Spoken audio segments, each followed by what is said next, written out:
Halo, what's up guys? Ketemu lagi dengan saya Artono di sini yang pastinya wong Jowo yang tidak meninggalkan Subosito.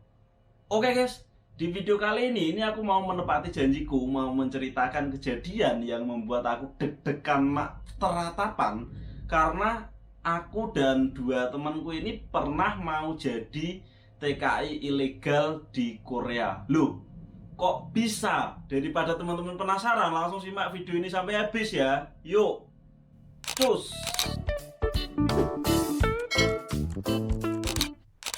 Oke guys, assalamualaikum warahmatullahi wabarakatuh. Ketemu lagi dengan saya Hartono di sini. Buat yang baru gabung, salam kenal. Buat yang udah stay di channel ini, terima kasih banyak udah stay di sini. Oke, nggak panjang lebar, langsung saja tak ceritain. Ini lanjutan dari video yang kemarin aku ditawarin jadi mandor setelah pabrikku dioper.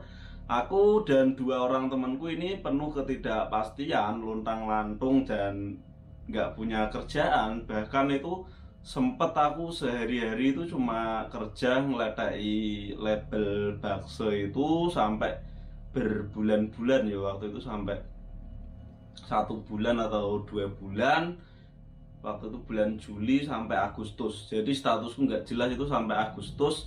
Orang kantor itu nggak punya kepastian hingga akhirnya aku nanya kepastian pas bulan Agustus itu udah mau habis kontrak, karena kontrakku habis di Desember tanggal kok Desember, astagfirullah, di September September tanggal 19.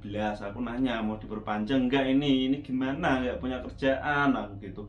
Terus akhirnya orang kantor itu ngomong, maaf nggak bisa perpanjang, kamu kalau nggak pulang Indonesia ya pindah pabrik gitu. Sedangkan itu dalam waktu sekitar 1 bulan tok, mana bisa kita untuk mencari pabrik sedangkan posisi lagi corona guys. Corona, pabrik susah banget itu.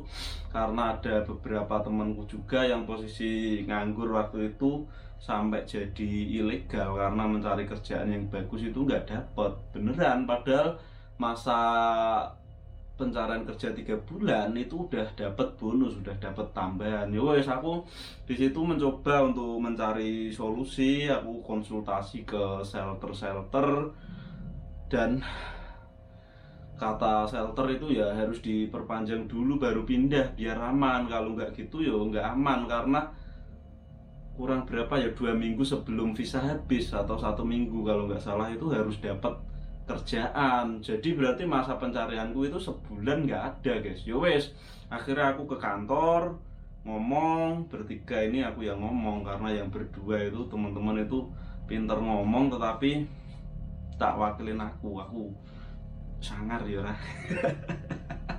Nggak juga guys, nggak sangar ya wes, perwakilan ngomong bertiga dateng, aku ngomong ini kita bertiga harus perpanjang dulu, habis itu baru pindah. Dan orang kantor ini nggak tahu antara miskomunikasi atau emang nggak mau perpanjang.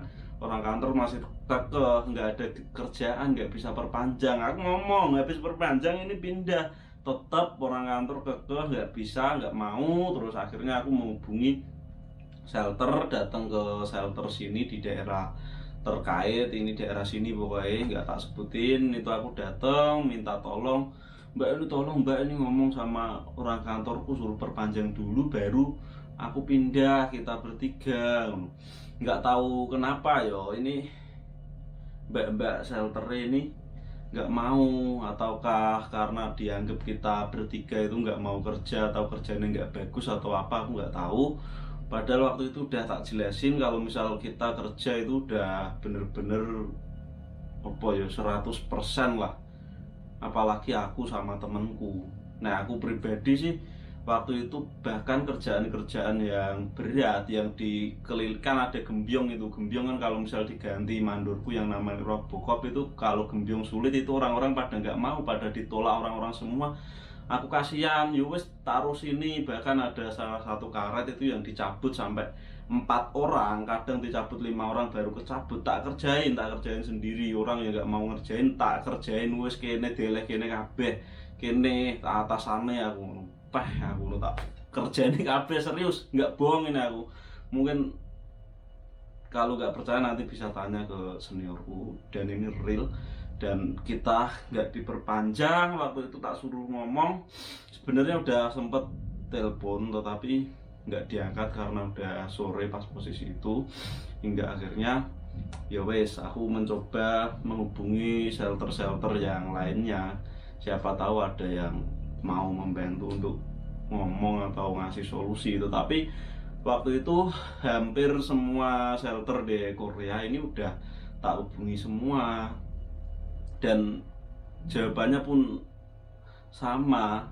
Karena emang begini guys, kalau misal kita mau diperpanjang atau enggak itu hak pabrik dan tidak bisa diganggu gugat sebenarnya. Ya wes akhirnya aku udah bener-bener ngedrop, dan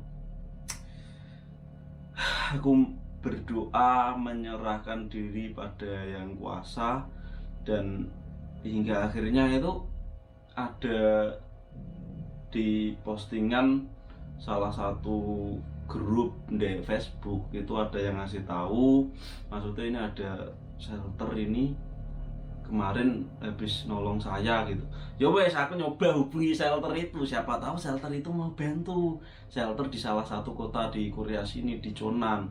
Akhirnya shelter itu tak telepon, langsung tak chat, dan hebatnya ini beliau nggak nanya loh, maksudnya KTP-mu mana gitu, enggak, langsung dibales. Seret, ini gini Pak, aku nggak diperpanjang padahal aku udah kerja dengan sepenuh hati, sekuat tenaga, sampai aku pincang-pincang, sampai meriang, tak kerja di kuabe aku ngono, tapi nggak diperpanjang, disuruh pindah. Ini masa visa aku udah mau habis, kalau pindah nyari kerjaan nggak bisa, ini gimana Pak, tolong bantu ngomong ke orang kantorku biar kita diperpanjang.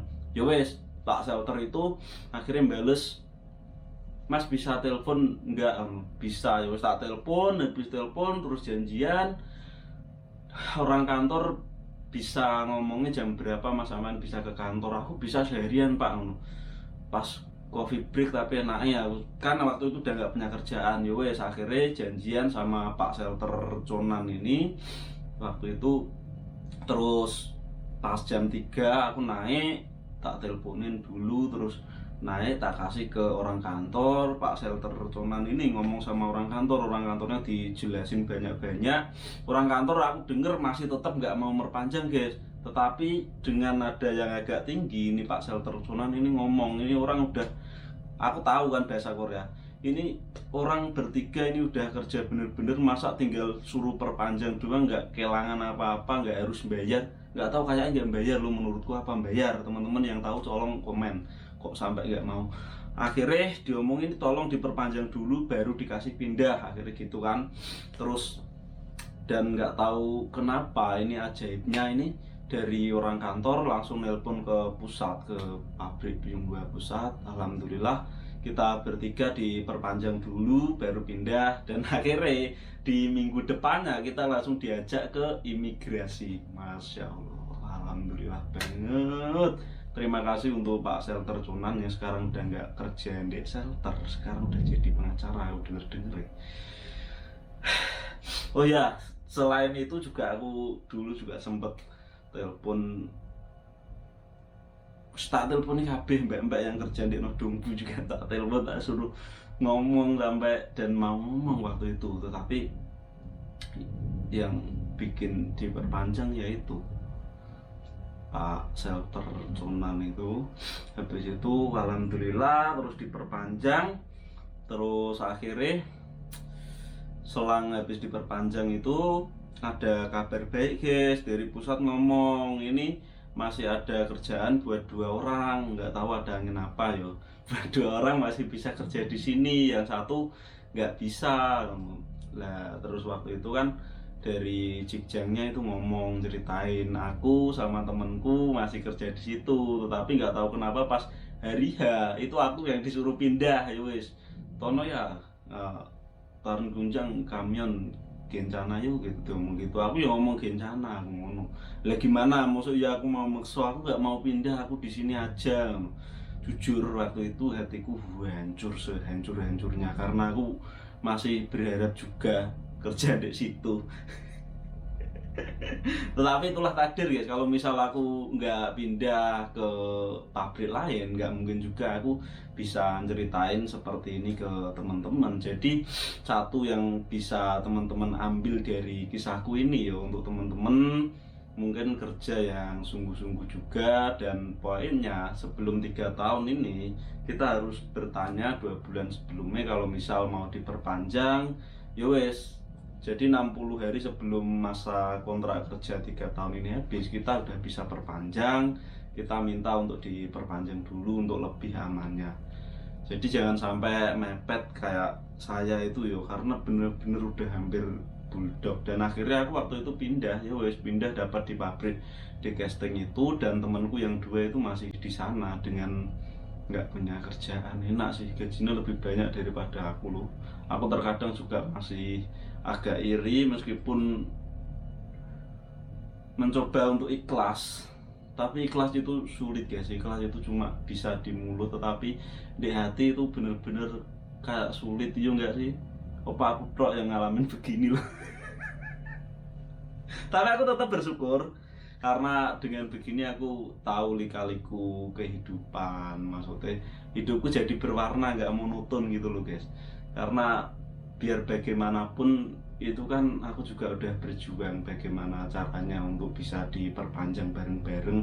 Terus kenapa kok nggak bertiga di pabrik itu mas? Kalau misal nggak diperpanjang semua di situ, kenapa nggak pindah bareng-bareng? Ya enggak loh guys, kalau misal kita pindah bareng-bareng itu namanya itu egois, karena dalam satu kehidupan itu tidak semua peperangan harus kita menangkan, seperti itu teman-teman. Jadi tetap legowo, dan aku tetap bersyukur karena masih bisa di Korea sampai sekarang ini. Dan yang paling penting tuh terima kasih untuk Pak Shelter Conan. Yowes, sekian untuk teman-teman semuanya, tetap semangat. Terima kasih sudah menonton sampai selesai, dan jangan lupa untuk dukung channel ini dengan cara like, komen, dan juga subscribe agar channel ini terus berkembang dan saya semakin semangat untuk membuat kontennya. Sekian, wassalamualaikum warahmatullahi wabarakatuh. Salam Suposito.